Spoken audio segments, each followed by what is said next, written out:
Hey,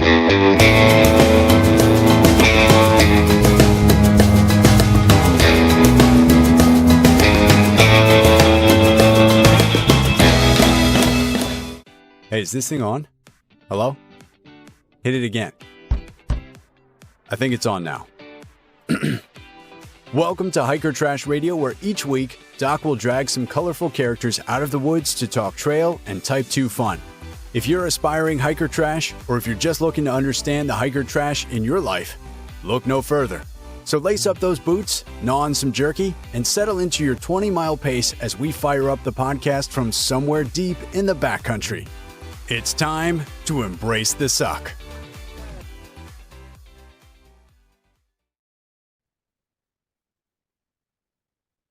Welcome back to another week on the trail, dirtbags, hiker trash, and of course, good smelling day hikers. I'm Doc, and this is Hiker Trash Radio.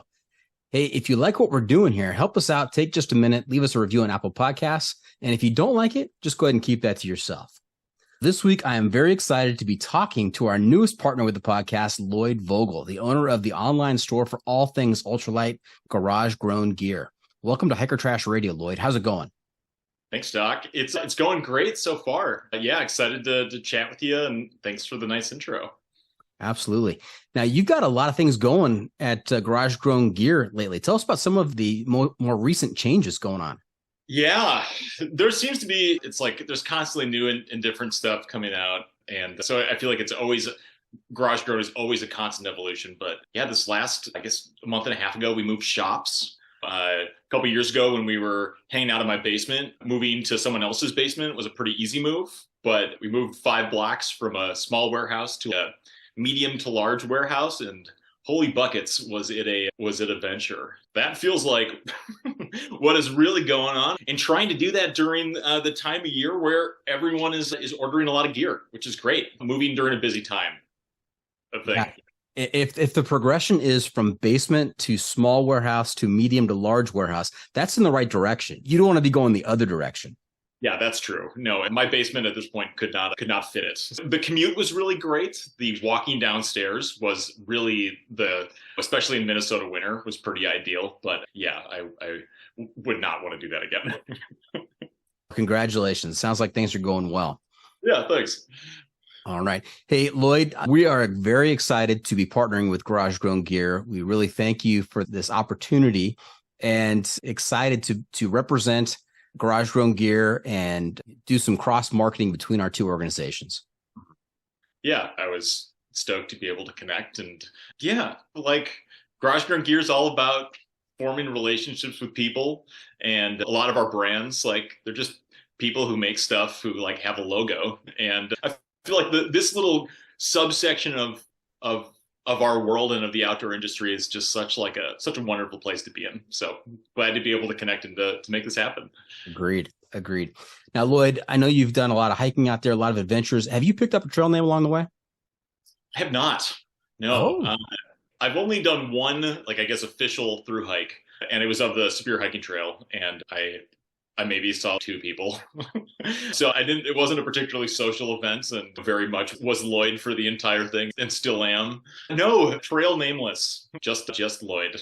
I see that as an opportunity. I have been known to bestow upon people trail names during episodes to people who did not have them ahead of time. So we'll be on the lookout for something interesting and see if it works. Hey, deal. I'm game for that. Okay. Now, I know you've listened to the episode, not only this episode, but other episodes. You've listened to the podcast before, and we have a segment towards the end of the episode called the Hiking Hack, and that's where you'll have a chance to share some trail wisdom with our listeners to make their next outdoor experience even better. So you are expected to drop trail wisdom throughout the episode, but you will be on the hook at the end there. Yeah, I can deal with that level of pressure. All right. Trailblazers Toolkit. That's right. It's time for the Trailblazers Toolkit, sponsored by the ultralight backpacking gear company 6 Moon Designs. Lloyd, I love to talk about gear on the podcast, and I love to hear about the most important item in my guest's adventure gear. So if you were preparing for your next adventure and I was the one providing you with all your gear, what is the one specific piece of gear you would insist on being packed? Make sure to give me all the specifics on that piece of gear and tell me why you got to have it out there. And this could be any type of item. It could be gear, apparel, or a luxury item. So Lloyd, what is that item in your toolkit? For me, it's a quilt. I think that has been like the single largest game changer in terms of gear for me. I'm someone like I really don't need much. Like I really like the simplicity that ultralight backpacking brings. And I feel like there's a lot of gear that like I don't really care. Like shelters, I don't have a lot of preference on. Even like packs, like a lot of them are the same. There's just such minor differences. But going from a sleeping bag to a quilt, to me, just the versatility, like I can be sweating 1 second and like freezing cold the next. And the ability to have my sleep system change with me as my temperature changes is just, yeah, I would never go back. And yeah, like I've used an Enlightened Equipment Revelation for a long time and I really like that. But the El Coyote quilts are also one that I've spent a decent chunk of time in. And most quilts are down in some 7D or 10D fabric. So I think it's like hard to go wrong exactly based on what you've got. But yeah. Now, as the owner of Garage Grown Gear and doing so much business with all kinds of different cottage industry manufacturers, do you feel obligated to not specifically hone in on one particular brand and kind of share the love? Doc, I do. I feel that pressure constantly. If I can't show favoritism, I'll have people ask, "What's your favorite pack?" And I was like, "I don't know." Yeah, I don't know. Like I also just don't always have one. I feel like I find myself being more adamant about things I really don't like, as opposed to things that I just like absolutely love.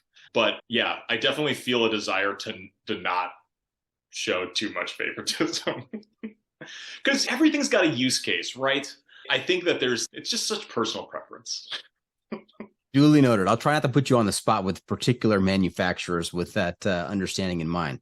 Sure. That'd have to be some super premium podcast of all of the dirt on all of the cottage industry brands. Oh, maybe we'll do one behind the firewall. It'd be a pay-per-view type episode. Ooh, yeah, I like that. That could, yeah. Let's burn some bridges. All right. Hey, we're going to keep talking about gear, though. And to help us do that, we've got... It's the hiking pole. the hiking pole. And that's pole spelled with 2 L's, like a survey, not like the things you carry in your hands out there. I like to point that out because I think I'm pretty clever coming up with that concept. And everybody's reaction is pretty much the same as yours, right there. Just a blank stare.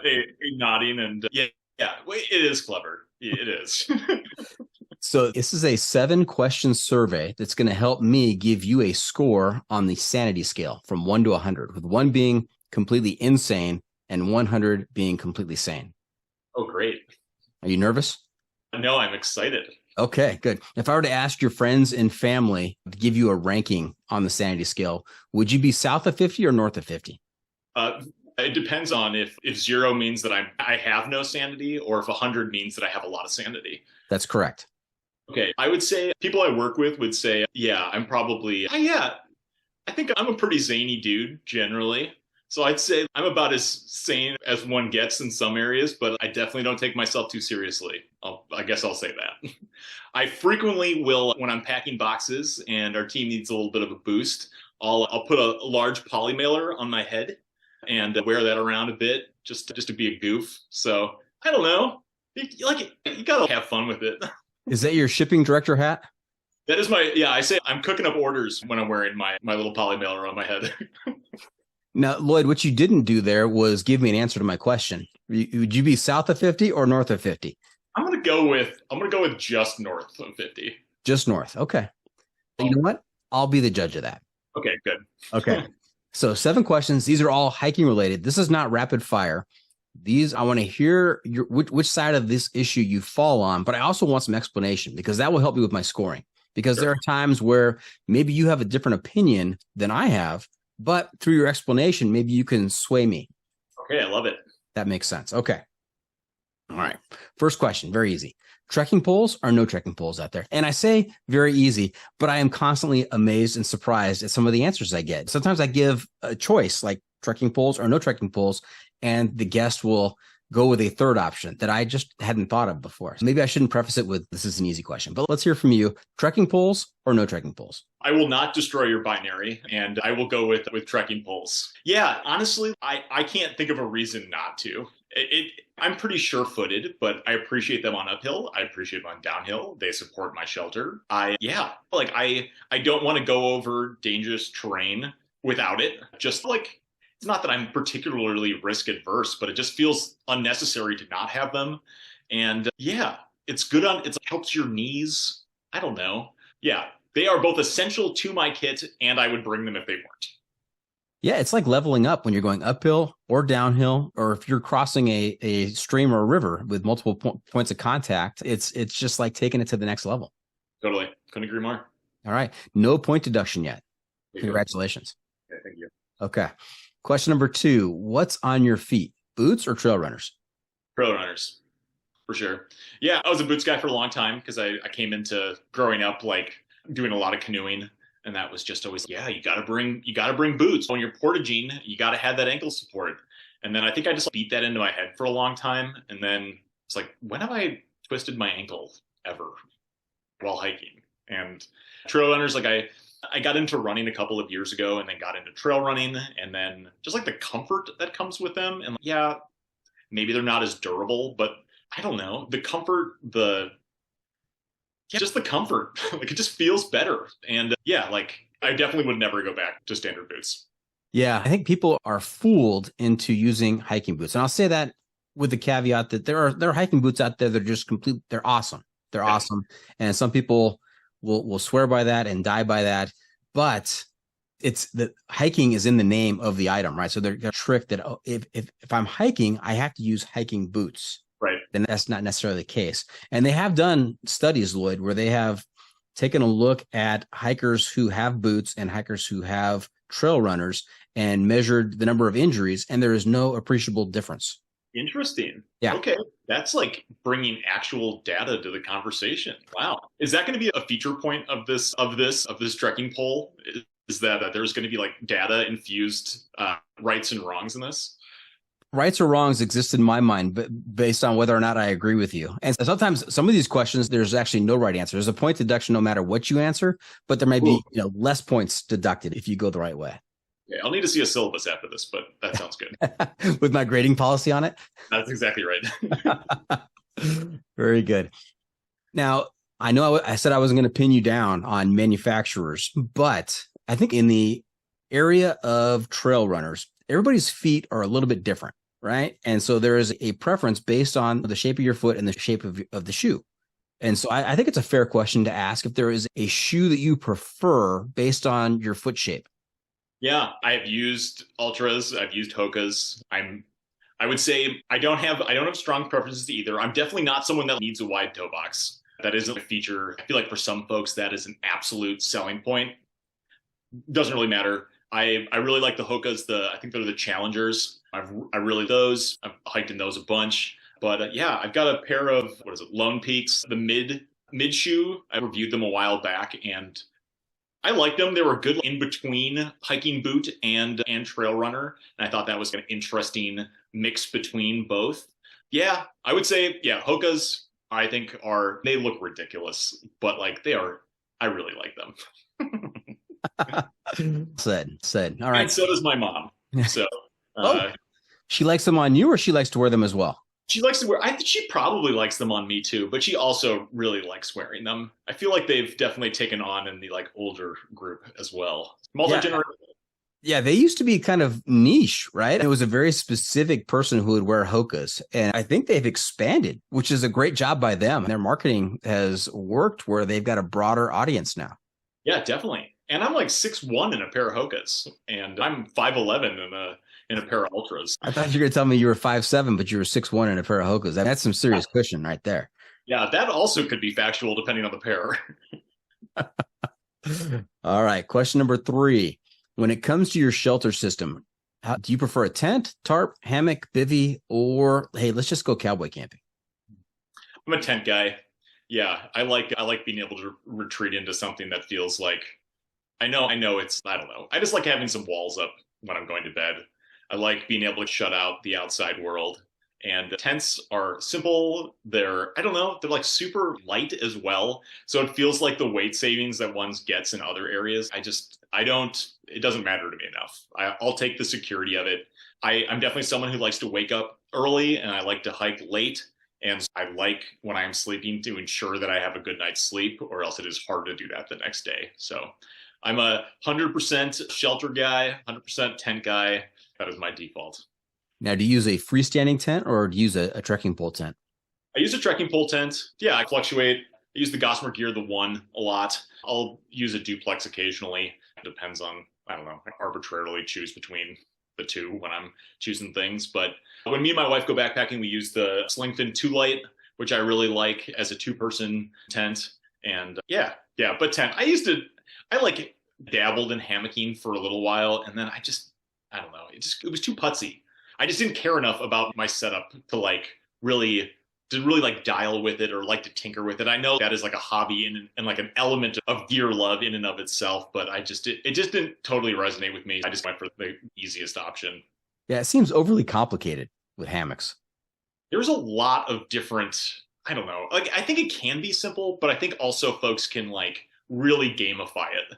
Whereas it's hard to gamify the one person trekking pole tent. There is a way to set it up mostly. And once it's up, it's there. Then you get to sleep in it.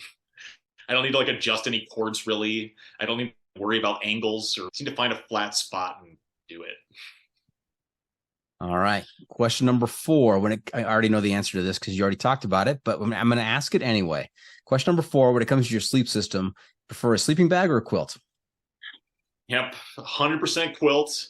I definitely understand people's desire for a sleeping bag. I think it's the exact same logic that I just used for tents versus hammocks, is that sleeping bags are just simple and they're easy and they're uncomplicated and they keep you warm. And yes, the down underneath your back compresses and isn't super useful. But also, if that is the biggest concern that you have, you'll be fine. So I don't know. It's definitely something that like, there are no wrong answers, but I definitely prefer a quilt. Do you track data in terms of what do you sell more of, sleeping bags or quilts? We don't really sell many sleeping bags at all. In fact, we used to carry Cumulus sleeping bags, and I'm fairly certain right now we don't have a single sleeping bag that we sell. I think it's all quilts. Is that because of the trend with thru hikers, or is that on your own personal bias? The quilts are the way to go. We're getting rid of the sleeping bag line. Get them out of here. There's some of my own personal bias in there, but I think we've been trying to sell Western mountaineering bags for a while, and they're just like not opening up new dealers. And I'd love to sell their bags. They're great in terms of like top of the line US manufacturing. Like they make really great product. I think we just don't have the perfect partner for it for sleeping bags. And I think that is sometimes the thing with Garage Grown is there's just like some areas where there aren't an abundance of cottage makers doing that particular thing. And so if you're not able to work with them or they're not able to go wholesale, like Feathered Friends, another brand that like doesn't really do wholesale or doesn't do it online wholesale, we just haven't found the right partner where there are a lot of cottage quilt makers. I think we just gravitate more towards that. Okay. Question number 5. When it comes to food out there, are you a stove guy, cold soak, or stoveless? I'm definitely a stove guy. Yeah, I like eating a hot meal at night. That brings joy in ways that I need. Gives me something to look forward to during the day. I like deciding what I'm going to eat that night and thinking about it for hours. Yeah, I've done some like couple day trips with cold soaking. It just feels so joyless. I don't know. I like going minimalist because it is something that I enjoy, and I do not like eating cold food. Or at least, especially not in any type of shoulder season weather. Like middle of summer, it's not as big of a bugaboo for me. But I definitely like something that feels comforting. All right. I totally agree. Joyless, I think, is a good description of cold soak. I've tried it and I couldn't do it. Yep. Now, you bring up a couple of interesting points. I want to ask some side questions that have no impact on your score in the hiking poll. Just some corollary questions that are of interest to me. So number 1, and I just lost the question as I was doing my explanation there. So let's see if I can remember what my question was. And if I can't remember it, we're going to continue with the hiking poll and we'll come back to it. But you're talking about... No, it's gone. See, I didn't write it down. This is the key of the notebook here. You got to write stuff down or you lose it at my age. All right. We're going to continue. Question number 6 on the hiking poll. Is life better above or below the tree line? Ooh, I really love life above the tree line. Here in Minnesota, that is not a thing that exists. And really the most like I haven't spent a lot of time above the tree line in general, but I spent a summer backpacking in the Brooks Range, and that's like mostly above tree line. And just the views, you just get like such a in the Brooks Range, it's not even that elevated. It's just there's just not trees that grow up there, so you're just like able to see endlessly. And I think the views and the vistas and the air, it's in such a stark contrast to like the green tunnels that you find yourself in and in other places. And I can dig both. But yeah, there's nothing better than popping up through trees and finding yourself on top of something and just like feeling how cool that is. So yeah. I remembered my questions and I wrote them down right away. So I got those locked now. But I want to ask another question based on that last answer. What is the high point in Minnesota? Oh, man. By the pure fact that I don't know what the answer to that is speaks to the fact that it is not a particularly significant part of our geography. Yeah, I have no idea. It's a 73-foot hill over just outside of Minneapolis, right? Yeah, that's probably right. Then kids sled down it in February. Do you have any ski resorts in Minnesota? You guys get a lot of snow. We do have, to my knowledge, there are a couple. Lutsen is like the big one up on the north shore of Lake Superior. It goes by the Superior hiking trails up there. It's north of Duluth. And then there's this Afton Alps, which is the biggest misnomer ever. But yeah, they're like Midwestern skiing. I don't know. I don't ski, so I really can't pass judgment. So maybe there's some Minnesotans here who are listening and defending the quality skiing in Minnesota, but it's definitely way more of a cross-country skiing vibe. Cross-country skiing alive and well. Definitely like epicenter of cross-country skiing, but downhill, I think everyone just goes out of state. Now, there are the actual Alps, and I know that there's some other areas in the world where they refer to their mountains as the Alps. I don't know if it's like the New Zealand Alps or there's other areas like that. I've never heard about the Minnesota Alps. This is interesting to know. Yeah, I'm glad I can inform. Now, my other questions that I had forgotten about previously, what is your base weight when you're out there? Say when you're in the winds, what was your base weight? I've never actually calculated my base weight. So do you think it's less than 20? Oh yeah. Yeah. It's definitely, I would bet it is, I would be very confident that it is sub 10, but I don't know what it is. At least when I'm going by myself, I don't say that as like anything other than I just don't bring a lot. And I find myself really enjoying the lack of decision making. And I also partially really don't hike things that are longer than 2 weeks at this point in my life. And even that is like long for me. Yeah, I pack very simply. I know what I like to bring and I know what I don't bring. And yeah. Lloyd, I love that. I love when I ask, what is your base weight? I really don't know what my base weight is, but I know it's sub 10. I've looked at enough other people's lighter packs to know. And I know how much my stuff weighs. I've just never sat down and plugged it all in. And yeah, I've just never really gone through that rigmarole. And it's not, I don't know, like I could do it and I wouldn't. I don't know. It's just like, it's never really felt like that important of a thing. If I'm bringing what I want to bring, then and when I go backpacking with friends, it changes. And when I'm backpacking with my wife, it changes. But when I'm backpacking with myself, it's light and it's what works for me. Let me ask another question along those lines. Again, not in the hiking pool, but do you cut the extra straps off your pack and do you drill holes in your toothbrush? No to both of those. Yeah, no straps have been cut off my pack. I bring a very small little toothbrush that doesn't have not a lot of space to cut off, but I guess theoretically I could probably cut a hole in it or two. But yeah, I don't want to cut the straps off of my pack because I may expand at some point in my life, and then what good would the bag be? That's tough. It's an active process for me. Yeah, my base weight might not be growing, but there are other elements that might be. My base weight might be. That's right.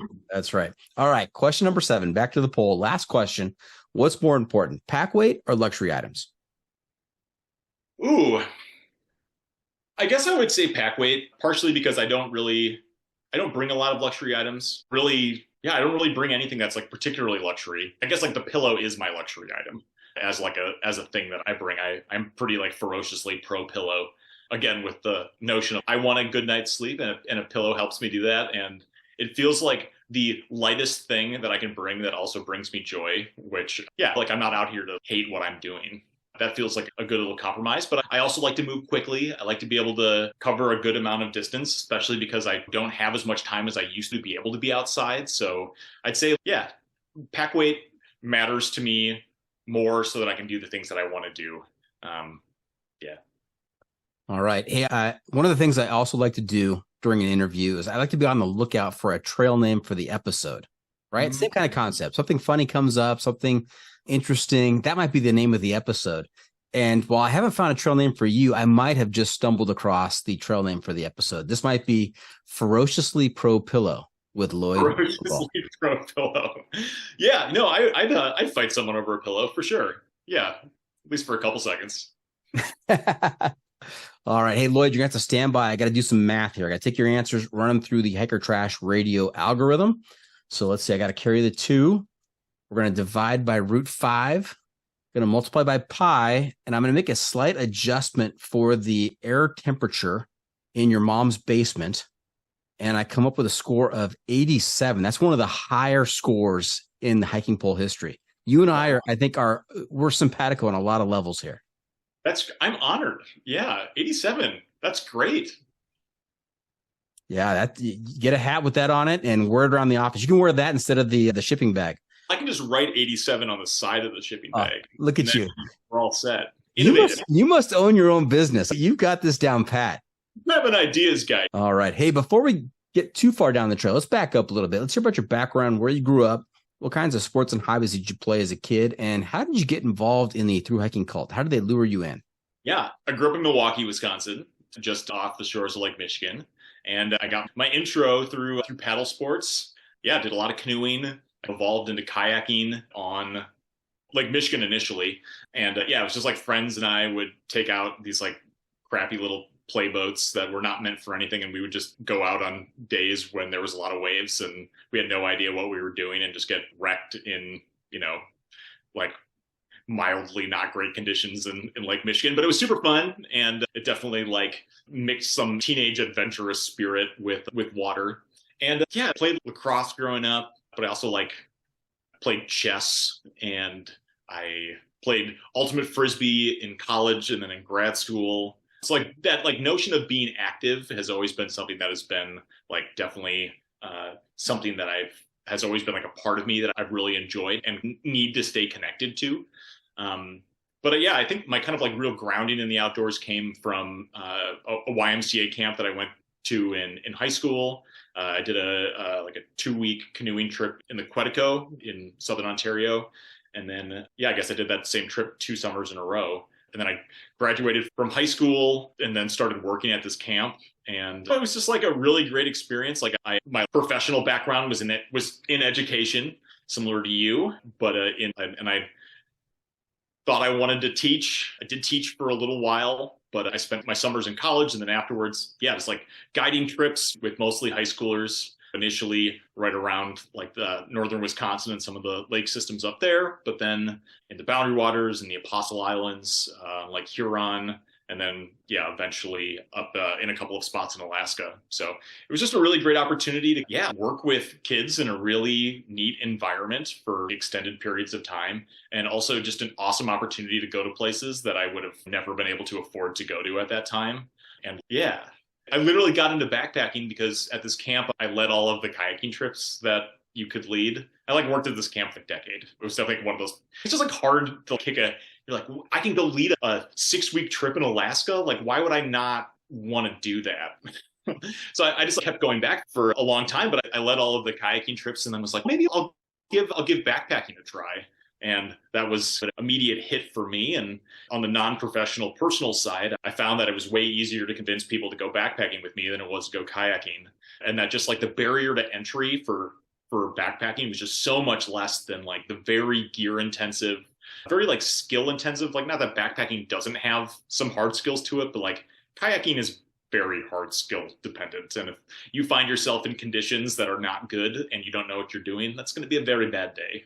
Whereas most people can walk, not trying to be ableist, but walking is a more accessible activity than paddling a boat on the water.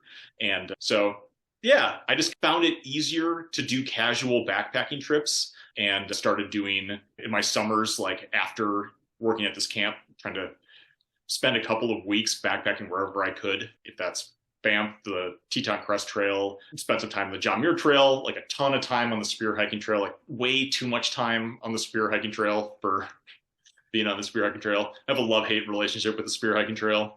And yeah, so I think it's definitely been like an evolution, but I just find myself like, and I think this is partially because of guiding and working at a camp, is that I always start feeling like an itch to need to go and do a trip. And that initially started off with feeling an itch to go and lead another trip. And then it just turned into, I just need to, it's my mental reset. It's the thing that like lets me connect with myself. And yeah, if I don't do it, I kind of start drifting a bit. So Got it. And I love the way you phrase that, barriers to entry. The barrier is much lower for backpacking. It makes a lot of sense. Yeah.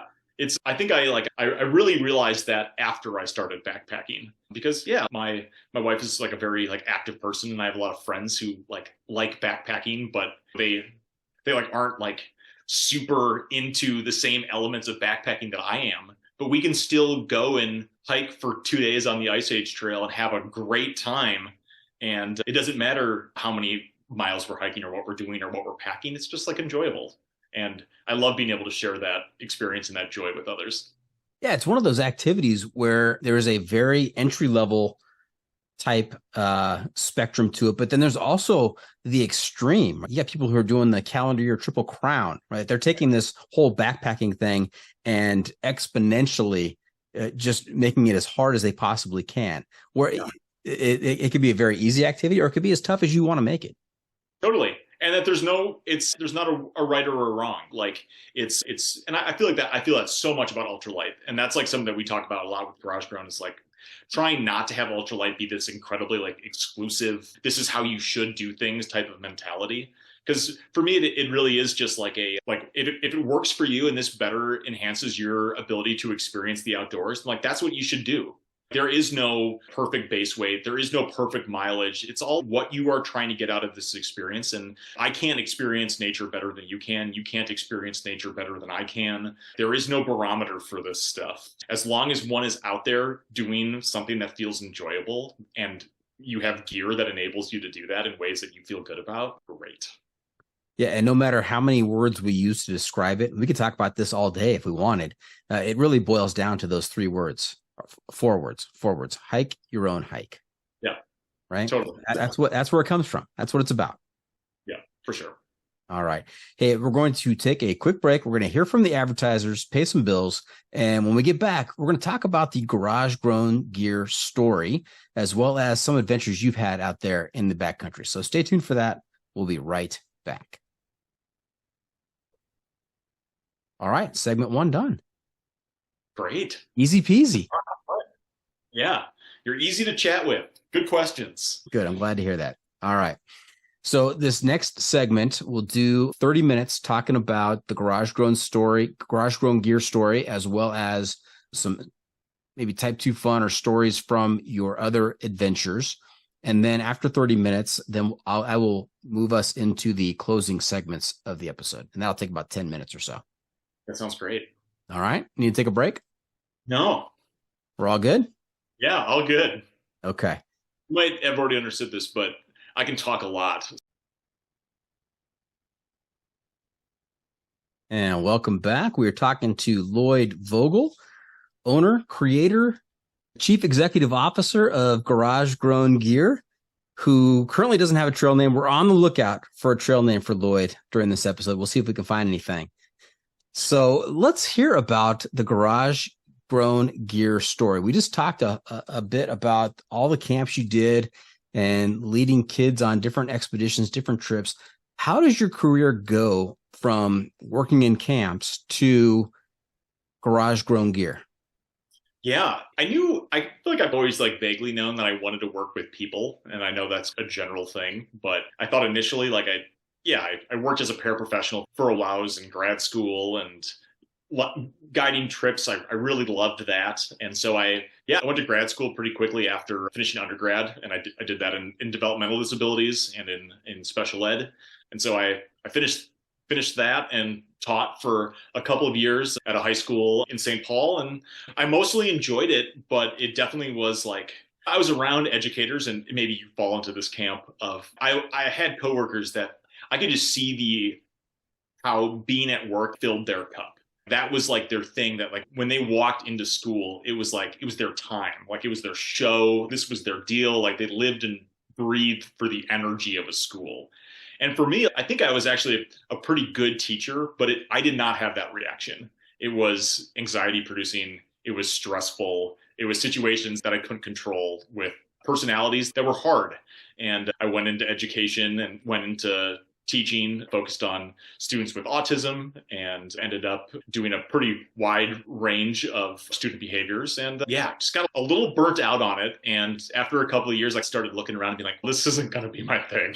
Like, I need to think of something else. And I was scanning around, thinking about other areas, and stumbled into this idea of starting a company that bought custom made gear directly from the manufacturer and sold it as like stuff that was ready to ship.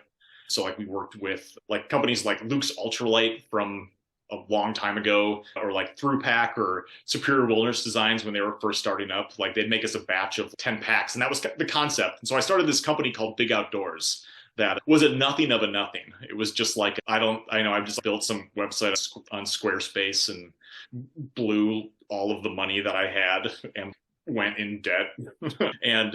But I needed to do something different. So I thought I'd just take a little shot in the dark at this idea that I thought could be good. And it like did okay. But again, I really had no real idea what I was doing, other than just trying to form some relationship with brands and trying to prove of concept this idea. And then I was at an outdoor retailer, and I guess this was in late 2016.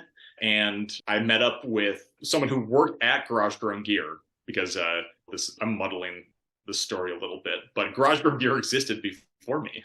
And so I met up with someone who was working there and found out that the founder, Amy, who had started the company a couple of years previously, was looking to find someone else to be able to run it. She had started it out in the Jackson area, the Teton Valley area of southern Idaho, in like 2013.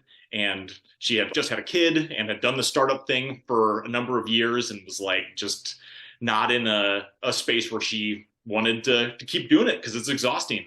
And I think I just came around at the right time. And at that point, like my company was really small, Garage Grown was really small, but Garage Grown was just like a little bit bigger and had some of the foundational things together. Like they had an operating agreement and were like, had some web traffic and articles and more brands. And for me, it was just enough of an opportunity to jump in and re-envision something that had a good foundation, but needed to be taken in a slightly different direction to be able to be successful. So myself and Amy still involved in Garage Grown. She's the editor of all of our online content, but we refer to Garage Grown as having a version 1 and a version 2. There's the kind of the foundational pieces that Amy set up for the company that was out in Teton Valley. And that was based around supporting outdoor brands in general. So there was some climbing stuff. There was some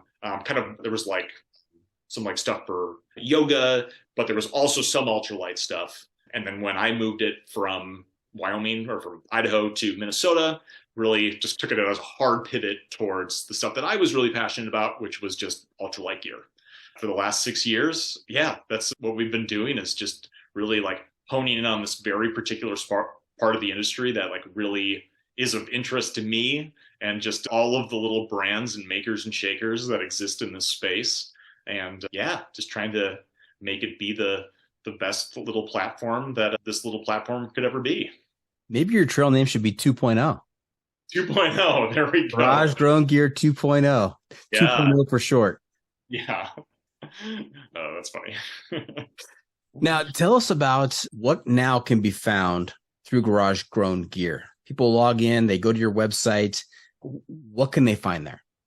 Yeah, we've got about 160 or so different brands, and expands the entire spectrum of ultralight. The vast majority of the brands on our site are small cottage brands, folks that are making gear in their basement, folks that maybe are having a couple of friends help them out with stuff, like folks that might not even really consider themselves to be a brand. They're just someone who's doing this as a side hobby on top of their day job. And then we sell bigger brands that kind of come out of we call like a cottage tradition of like brands like Enlightened Equipment and Hyperlight, which are at this point like sizable brands with a lot of people employed and have like major market shares of the outdoor industry, but have those grassroots starts. But it's all encapsulating, ultralight stuff that like would all fit compatibly in a kit if you were looking to go ultralight backpacking. Yeah, the cottage industry, it's like backpacking in terms of the spectrum, right? You can start out, like you said, someone who's doing this in their spare time, maybe doesn't even consider it as a true business, but maybe just a hobby, to organizations that have leveled up and are now in the big warehouses employing a bunch of people. Yeah, you're totally right. And I think a lot of and to further parallels that there's no one right way to do that either, which I really like. Like we have brands that have been cottage for forever because that's what they want to be. They want to be a one-person show, or they want to be a small brand where they handle all aspects of the business. Like you see that with brands like MLD or with Throughpack or Superior Wilderness Designs, folks that really, they're committed to the cottage model, and that's really great. And then you see brands that are looking to really scale and grow, who might take manufacturing either to production domestically or internationally. There's just so many different ways that people can take an idea and a product and create it. And a lot of times, some of that's by choice, some of it's not. But yeah, it's a fascinating journey. Yeah. And so how does that work for you? 160 brands. Did you have to cultivate relationships with each one of those 160 cottage industry brands? Yeah, it's been years. And initially it was very much a proof of concept because I was essentially going up to companies and saying, hey, you know how you aren't able to produce a lot? And they're like, how about you sell a chunk of this stuff that you can barely produce at a wholesale price to us, and so that we can sell it. And in doing so, like help promote your brand. And that for certain companies is hard because you have to be able to justify the fact that you're going to be taking stuff that they could sell at full value to their own audience and sell it to you at discount to be resold. But I think what we've really seen is that brands get a lot of value from being on Garage Grown in terms of just their ability to get that visibility. Like we're not a pay to play platform. So like we place an order, all of the promotion that we do for brands, we're not charging anyone for anything other than just the ability to buy their stuff. That is the arrangement. So the content that we put out, the giveaways we run, the seasonal boxes that we do, like the articles that we showcase, that's all stuff that we do because we want to be able to leverage our platform for our brands. Yeah, it can be piddly at times. We have brands that cancel orders because they have to go to a wedding. Like that literally, I won't throw who it is under the bus, but we just had one of our better selling brands just be like, yeah, we can't actually produce for you next month. We have a $12,000 order that they just can't fill because they're going to a wedding. And that's totally fine. But that is a level of in the weeds that there's a reason why there aren't a million Garage Grown gears, is because it requires relationships. It requires an ability to both like go with the flow, but know what hills to die on and know what hills not to, and be able to work with long lead times and be able to work with products that evolve over time. So I think that both is what makes it like a super fun, really, just dynamic relationship, is that it isn't just some contractual thing that you have to produce for us, but it's something that really is reciprocal and beneficial. And if it's not, we don't enter into it. If it's not going to work for everyone, there's no point. These are small operations in some cases. And so it's not surprising to me that occasionally things are going to happen where they're not going to be able to come through on next month's orders or whatever, because there's not that many people working at this company. They've got other things that come up, right? And with selling to you at a reduced price, they also get increased marketing and increased visibility through your efforts at Garage Grown Gear. Yep, that's a big part of this. That's a huge benefit. The other one is just for a lot of our brands, we order consistently. So for a lot of our small makers, they can count on orders from us every month, which provides we think of ourselves as like a mega customer. Like we're 1,000 customers for them every month.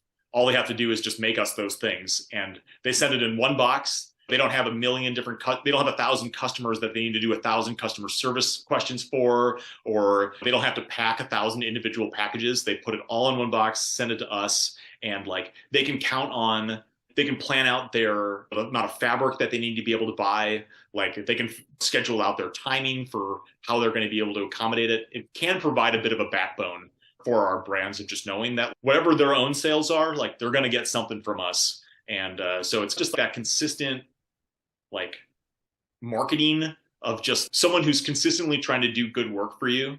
And then also just like we want to buy your stuff, and we're going to push them into audiences that they might not be able to.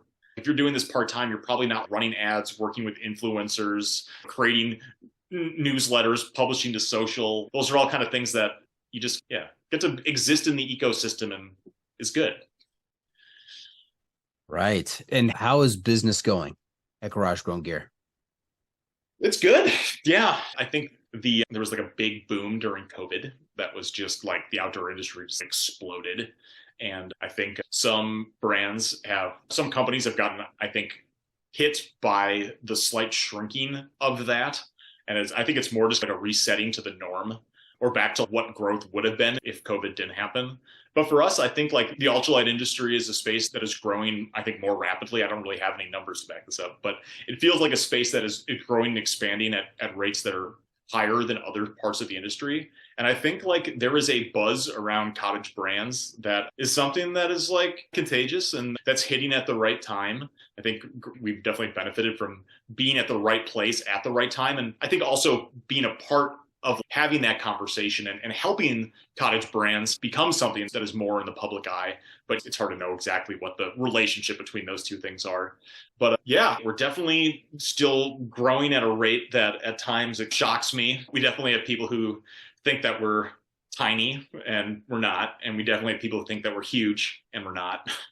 So I think like in comparison to all of our competitors in terms of retailers, we're probably a very small fry in a much bigger pool, but like what we're doing and think that our community is really responding in good ways. Now, Lloyd, you just need to do what I do when you don't have the data to back things up. You just say it with confidence and hope nobody fact checks you.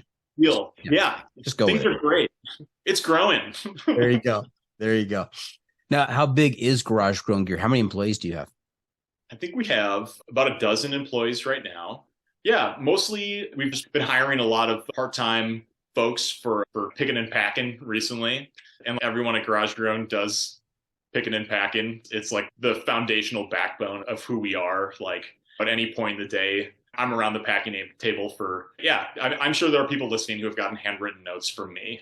I would be shocked if there wasn't someone who's gotten a Lloyd signed, "You rock, thanks for your support, insert name here" kind of thing. It's a collector's item.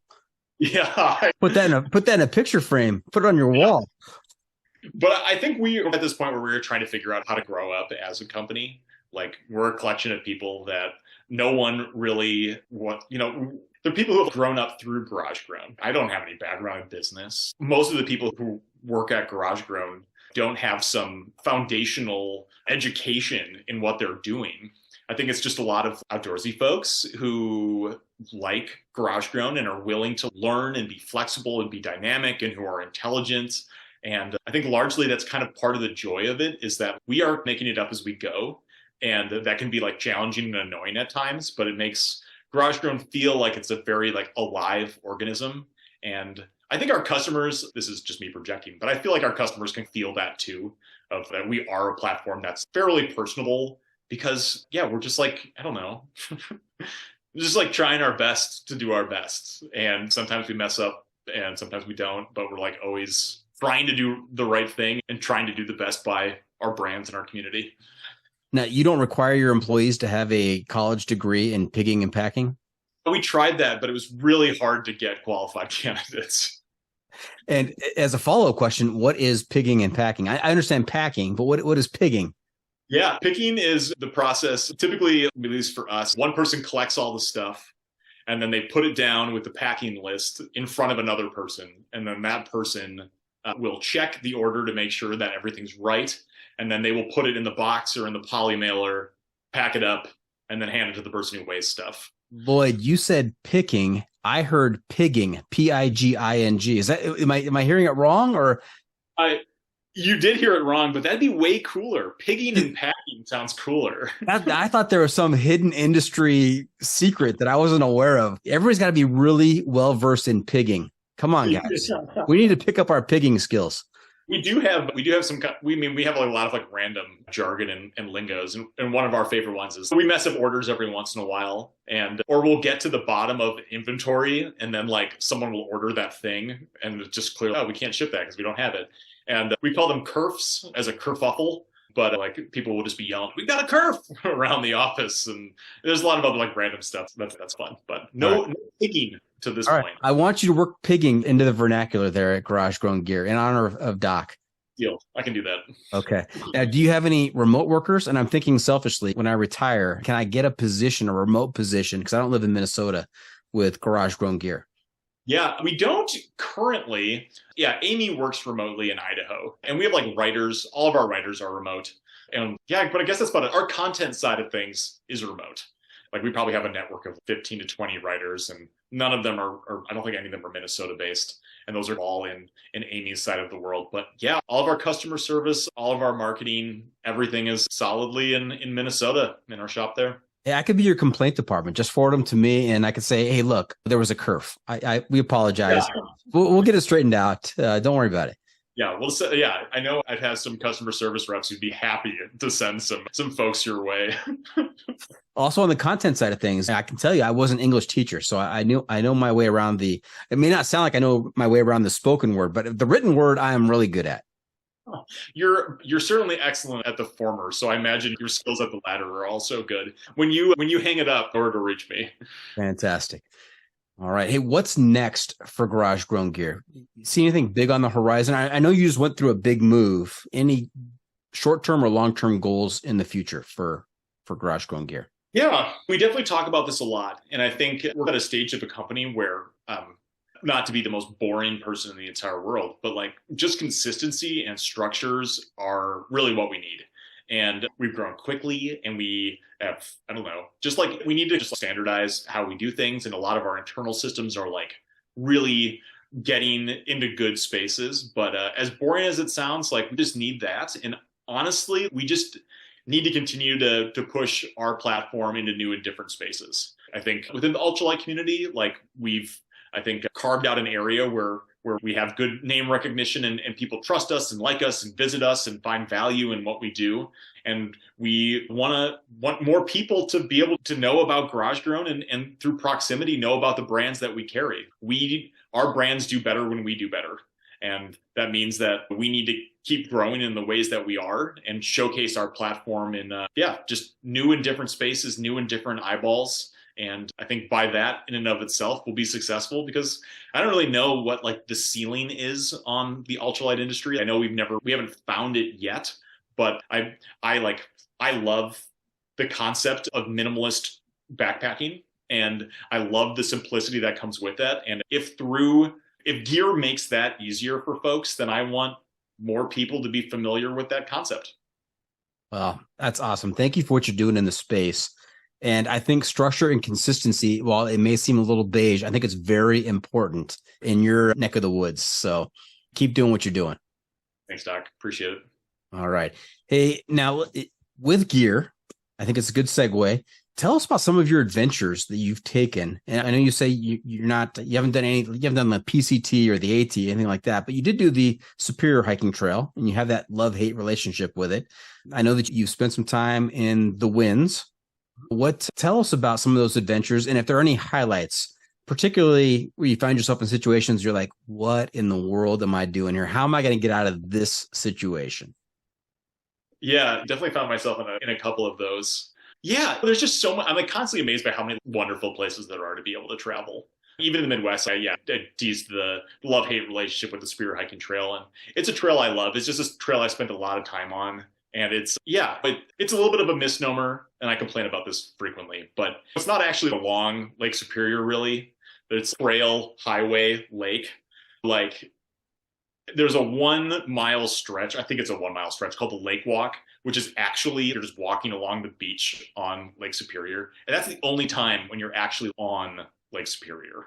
For the rest of it, you're mostly green tunneling, or it has a lot of Appalachian Trail vibes where it's a lot of up and down, not like a ton of big payoffs, but it's a wonderful trail that like rewards you with beauty in unique ways, but not in overt ways.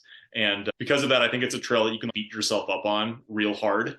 And I've definitely done that a bunch. And yeah, so I don't know. That's one of my favorite places. I think there's like the like kayaking, like the Apostle Islands is a place that I've spent so much time. And they're just like a series of islands in Lake Superior that there's some ranger stations that are popped across them, but they just have a bunch of like beach campsites, and it's like frigidly cold water, but it's beautiful. And Lake Superior is this like wonderfully unforgiving body of water that can be like calm as glass one day and then have 10-foot waves the next day. And it's like incredibly spontaneous. And I don't know, there's something I still haven't quite found this connection with backpacking, but there's something amazingly intimate about one's relationship to water when one is paddling, that you are in it. Like the risk factor is always there. There is something about being in water, yeah, that just feels immersive, and it feels intense, and it can feel incredibly monotonous in a very like freeing type of way, but it's a relationship to the thing that you're traveling through that I haven't been able to replicate. And I did a trip along the North Shore of Lake Superior, and that's very rugged terrain, very rocky. It's all kind of the southern part of Canada, and just very remote spaces and really sketchy landings, especially with, I don't know, anything with high schoolers just goes from being like a good idea to a terrible idea in about 3 seconds. And so like a lot of the trips that you're guiding, you're always just having to put through that lens of, this is fine for me. Is this fine for all of the people that I'm with? And towards the beginning part of a trip, that's a really easy judgment to make, because you've just come off of all these risk assessment stuff, and you've just been in like all these training courses. But when you're on day 35 of some trip and you've only been infused with the emotional stability of 17-year-olds for the last month, I don't know. Your brain starts doing some things. Yeah, I don't know. I wish I paddled more, and I wish that was still something that I did, but it's harder to be able to do. And yeah. Any animal encounters out there? Animals? I got bluff charged by a bear in the Brooks Range. It was fairly intense. I was with a group of 18-year-olds, and we were in this canyon zigzagging across this river because it kept cliffing out. And the Brooks Range is like all off trail, so you're just map encompassing space that I had never been to before. You're making it work. But yeah, we were in this canyon that was fairly cliffed out, zigzagging across this river, and we came across a downed moose that was just dead.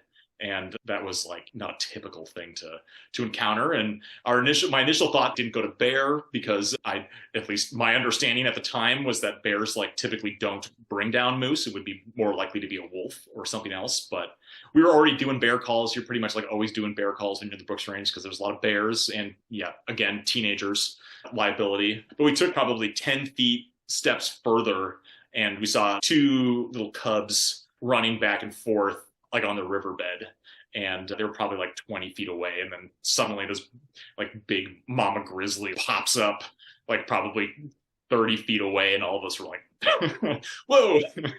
And it was a situation where like we had a river right to our back, and the bear probably had like maybe 60 feet of forest or woods behind it, or like brush behind it, before it also clipped off on the other side. So it was like this situation where no one really had much room to be able to go. And the river behind us was like not one of those ones that you just be like, let's just cross the river. It was like we should scout this thing, especially with teenagers. And so the cubs vanished almost immediately. And the mama bear like booked it back initially after we started yelling at it. And yeah, there was like 7 of us yelling at this thing, and it took off. And then it felt like something out of a movie, but the thing like stood up probably, I don't know, 40 or so feet away. And then you could just see the brush move as it ran at us. And it like got like right to the edge of where the brush met the riverbed. And like the grizzly just stood up and looked at us. And I had my like bear spray out and was like about to spray the, or thinking I was going to have to as it was running at me. And it like stood up, looked at us, and then just sauntered off in the other direction. But it was probably, 20 feet away, which, was like an experience where we crossed that really sketchy river almost immediately. Just to put a little distance, and then we like probably hiked for a mile just to like get out of this canyon and move away from this bear. And then it took a little while to realize the amount of adrenaline that was pumping through everyone's body. I lost a trekking pole because I had chucked the thing down to be able to get at to get it quickly at my bear spray, and I chucked it in the river and it was gone. And it was just like one of those things, I didn't even realize it. And then I was like, oh, it's not there. Because you're just, your brain just goes to the thing that it's on. Yeah, you're in survival mode. And at what point after that did all of you change your underwear? Yeah, we had underwear to change. We probably would have changed it. Wow. Way to bury the lead, Lloyd. I asked you earlier on about type 2 fun or adventures where you thought, oh my God, what am I doing here? And I had to draw out of you this whole getting charged by a grizzly. That's what you should have led with. I should have. Yeah. Bears, like that is a great thing about backpacking in Minnesota. Like we have black bears, but that's it. And I don't know, like I don't operate out of fear with bears, but definitely out of a safe, like a healthy respect for them. And I've definitely encountered grizzlies on a couple of other trails, and while kayaking just like a lot along rivers, especially up in the southeastern part of Alaska, there's just a lot of like salmon runs that have high bear densities. And I think generally bears don't want to have much to do with you, especially in areas where there is a lot of food, or like in southeastern Alaska, there's a lot of food. And in the Brooks Range, there's a lot of space. So bears aren't like super territorial. They're also not habituated to humans. They give humans a lot of space, but I don't know. I'd rather not encounter bears maybe what I'm saying. Yes, agreed. Now, we talked about what's next for Garage Grown Gear. What's next for Lloyd Vogel? What's the next big adventure for you? Ooh, I wish I had something fun, particularly planned. I wanted to do the Centennial Trail in South Dakota last year, but I'm going to try to do it this October. It's just like 100-mile trail that seems close enough for me to be able to do. I got a coworker who really wants to do the Border Route Trail it's at the very northern tip of the Spear Hiking Trail.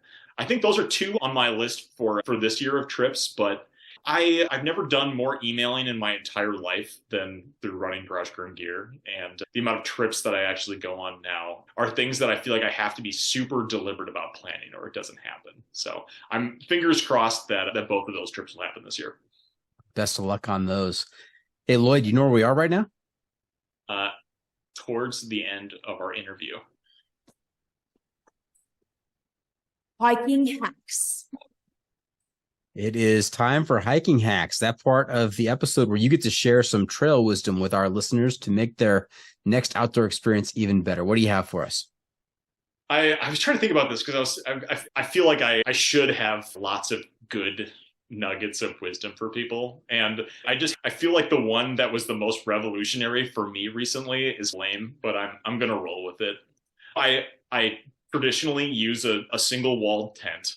And because of that, condensation is maybe my least favorite thing that I experience on trail, just like waking up and like feeling like if I move, I'm going to get rained on in my tent. So I always bring a pack towel so that I can like dry out the inside of my tent. And if I wake up in the middle of the night, I will just like quickly do a little check and then I'll fall back asleep. And I don't know. It's something that makes my like being in tent experience way better. And I typically bring a pack towel anyway, so it doesn't feel like we're talking like a fairly small cloth to be able to do stuff with, but it feels like maybe that's my luxury item, a small little thing that goes a long way in fighting condensation. It's these little tips and tricks. That's what's so valuable. I think that's great. Wiping down the tent walls so you don't get dripped on. Yeah, I hate that. It's so annoying. All right. So there you have it. We are just about done here. Hope our listeners enjoyed our time with Lloyd. Want to thank you for joining us this week. Lloyd, how can our listeners keep up with you on social media and where can they find updates on your latest adventures and Garage Grown Gear? Yeah, you can follow us on Instagram at Garage Grown Gear.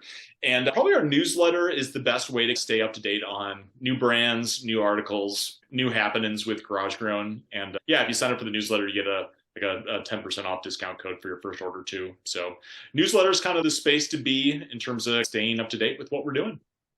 Okay.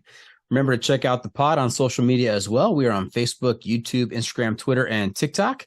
And if you have comments or clips you want to share, you can send it to me at hikertrashradio@gmail.com. Off the beaten path.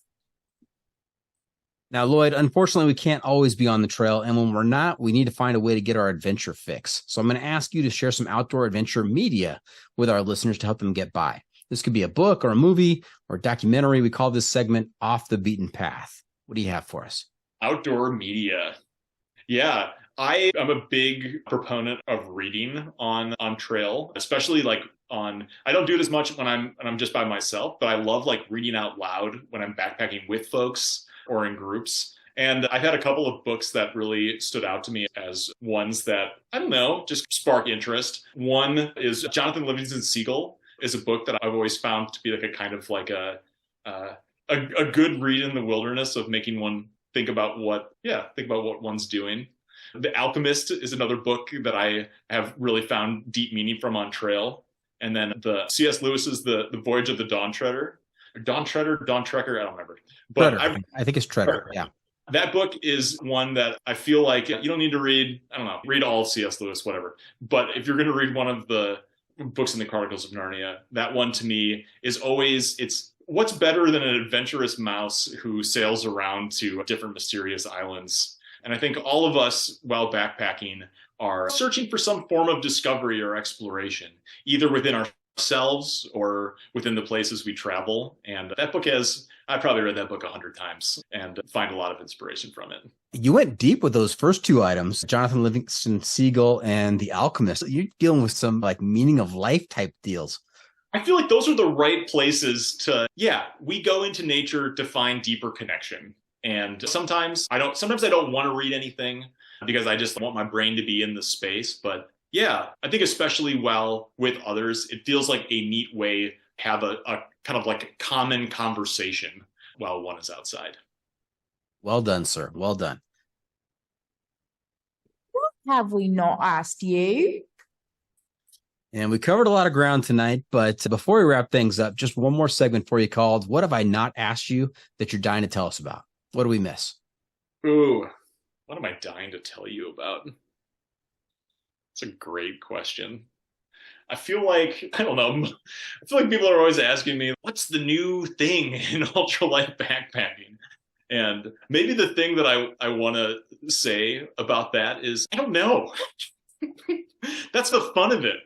If I could predict everything that was going to be happening with ultralight backpacking, that would take the joy out of it. But the great thing is that it's compartmentalized in a whole bunch of other people's brains. And then they come up with it and they get to share it like with me and with others. And that's the fun. And like new fabrics, new designs, new tweaks, like the basic stuff is all the same, but all of the iterations that can come off of it are really cool. I think that's what I'd like to say. I don't know what's coming next, but I know that there will be other cool stuff that comes next, and hopefully we'll have it on Garage Grown at some point. All right. We are finished. Thank you for coming on the podcast, Lloyd. I don't think we found a trail name for you, unless you go 2.0, but I think there's something better out there. We'll keep looking. We wish you the very best in your future adventures. Hope you'll consider coming back on and sharing some more stories. As we close up today, do you have any shout outs to friends and family? Just shout outs to there's probably one or two of the Garage Grown Gear employees who might listen to this podcast, maybe, unless they're already tired of hearing me talk on a normal daily basis. But if they're listening, shout out to them for being the folks who make this thing happen. All right. Hey, thank you for tuning in. Always remember, the trail is the trail. It doesn't care if you want to go downhill. It doesn't care if it's almost dark and you're looking for a campsite. It doesn't even care if you've just been bluff charged by a grizzly while guiding for a troop of 17-year-olds. The trail is the trail. Embrace the suck.